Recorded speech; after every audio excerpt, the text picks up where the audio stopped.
Террористы, получается, испугались попросту, все побросали, и технику, и оружие, и все, что можно. Эти броневики и танки, как рассказывают военные, вернувшиеся из Сирии, они захватили, освобождая Пальмиру.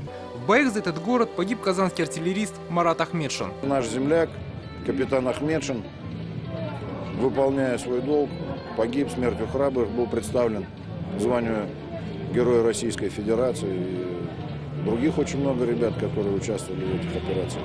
Точные цифры военные не называют, но не скрывают, нашим войскам противостояли боевики, вооруженные техникой из десятков стран мира, от тяжелых танков до сабель.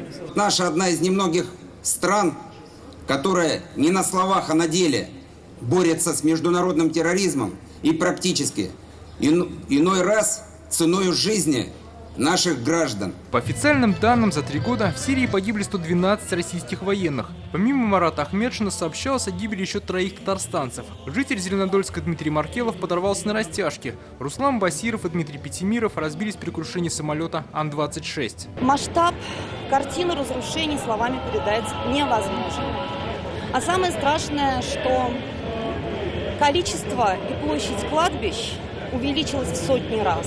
Война была страшной, рассказывает жительница Казани Полина Кулагина. Женщина жила у родственников в Сирии, когда там только начались боевые действия. Если бы не решение волевое нашего руководства вмешаться в эту войну, я точно знаю, что моей сестры и моих племянников не было бы в живых вообще.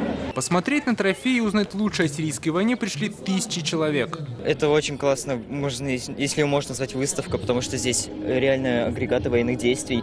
У них очень интересные истории, которые мы слушали. Впечатляет, и что можно прикоснуться, это все увидеть.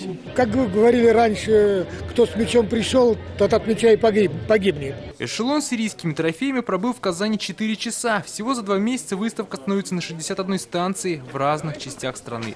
Дмитрий Айринов, Вадим Маларионов, ТНВ, Казань.